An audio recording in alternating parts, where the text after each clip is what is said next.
Deputation প্রদান? আজকে মূলত আমরা কোয়াই ব্লক যুব কংগ্রেসের পক্ষ থেকে এসেছি যে আমাদের সোশ্যাল মিডিয়ার মাধ্যমে বিভিন্ন সংবাদপত্রের মাধ্যমে আমরা দেখতে পেলাম যে কোয়াইতে নাকি এই সিজান নিয়ে একটা সমস্যা হচ্ছিল।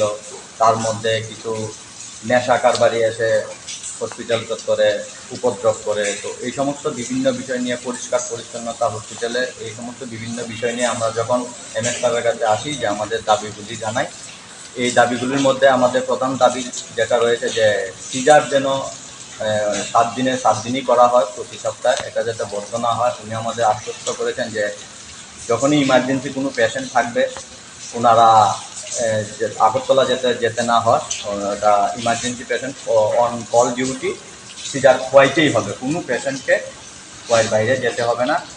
আর সপ্তাহে 2 দিন ওনারা যারা ডেট করেছেন তারা উনি যেটা বললেন যে ওপিডিতে কিছু পেশেন্ট যারা গরিব শ্রেণীর পেশেন্ট আছে তারা এসে ডাক্তারবাবুকে পায় না, বা ডাক্তারবাবু অন্য কাজে ব্যস্ত থাকেন, বা অন্য ওপিডি বলতে এই সিজারের কাজেই অন্য কোথাও ব্যস্ত থাকেন। তো যার লিগা উনি বলেছেন যে আমাদের সপ্তাহে 2 দিন ডেট ওয়াইজ করবে। আর কোয়াইট কোনো ইমার্জেন্সিতে কোনো সিজার পেশেন্টকে ঘাবড়ানোর কোনো কারণ নেই। ওনারা আমাদেরকে আশ্বস্ত করেছেন আজকে যে ওনারা যে কোনো সিজারের ইমার্জেন্সি পেশেন্ট কোয়াইতেই ওনারা চিকিৎসাটা করবেন। আর কোয়াই হসপিটালের যে সিকিউরিটির বিষয়টা, দেখুন একটা কথা আপনাদেরকে বলি, ত্রিপুরা সহ রাজ্যে তো এখন দেশে ডাবল ইঞ্জিনের ট্রিপল সরকার। আর যেখানে আমাদের একজন ডাক্তারবাবু যিনি রাজ্যের মুখ্যমন্ত্রী, আমি ওনাকে উদ্দেশ্য করে এই কথাটা বলতে চাই একজন এই রাজ্যের নাগরিক হিসেবে, যে আপনি তার একজন রাজ্যের মুখ্যমন্ত্রী, কিন্তু আমাদের খোয়াই জেলা খোয়াই ডিস্ট্রিক্ট হসপিটাল সর্বদাই বঞ্চিত।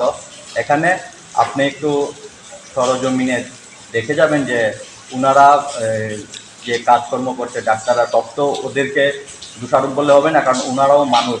একটা মানুষ কয় ঘন্টা ডিউটি করবে, কতক্ষণ ডিউটি করবে?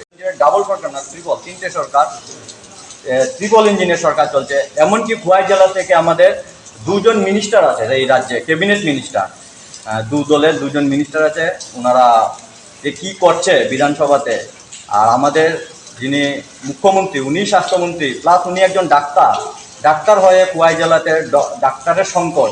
13 জন ডাক্তার দিয়ে খোয়াইতে এই একটা ডিস্ট্রিক্ট হসপিটাল, এটা নামকে বাঁচতে ডিস্ট্রিক্ট হসপিটাল, এটা মহকুমা হসপিটালের যোগ্য নয়। এই হসপিটালে কিভাবে ডাক্তাররা পরিষেবা, যেখানে ডাক্তার আমাদের অ্যাভেলেবল নেই, যেখানে আমাদের 20 থেকে একটু যে ভালো পরিষেবা পেতে হবে, এটা তো নেই। কিছু হলেই উনি বলছেন যে আমরা তো ডাবল ইঞ্জিনে ডাবল সরকার, ডাবল না ট্রিপল সরকার এখন। কিন্তু এখন ট্রিপল সরকার হয়েও এই রাজ্যের মানুষ, এই খোয়াইয়ের মানুষ বিশেষ করে এত বঞ্চিত, যেখানে জেলা হাসপাতাল নিয়ে তালবাহানা চলছে। উমুক দাদা বলছে যে উমুক কানে হবে, কল্যাণপুরের দাদা বলছে যে আমার এখানে হবে, তেলিয়ামুড়ার দাদা বলছে তেলিয়ামুড়া হবে, খোয়াইয়ের দাদা বলছে যে খোয়াইতে হবে। হাসপাতালটা আগে হোক এই রাজ্যে, খোয়াই জেলা আমাদের, এই খোয়াই জেলার ভিতরে আগে ডিস্ট্রিক্ট হসপিটালটা আগে হোক না, সবাই পরিষেবা পাবে। কিন্তু এই তালবাহানা করে এটাকে দীর্ঘদিন ধরে পিছিয়ে নিয়ে যাচ্ছে, এতে বঞ্চিত হচ্ছে আমাদের সাধারণ জনগণ।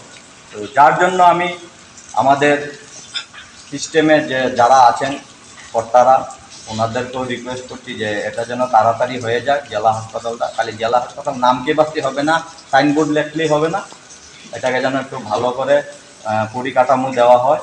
আর নতুন যদি বিল্ডিং হয় আরও ভালো, এটা যেন তালবাহানা করে দেরি ডিলে না হয়। আর মুখ্যমন্ত্রীর কাছে এটাই দাবি থাকবে, যেহেতু উনি স্বাস্থ্যমন্ত্রীও, যে খোয়াই হাসপাতালে আমাদের ডাক্তারের সংকট চলছে, আপনি দয়া করে আমাদেরকে পূর্ণাঙ্গ ডাক্তার দিয়ে দেবেন, এই বলে আমি আমার বক্তব্য এখানে আজকের জন্য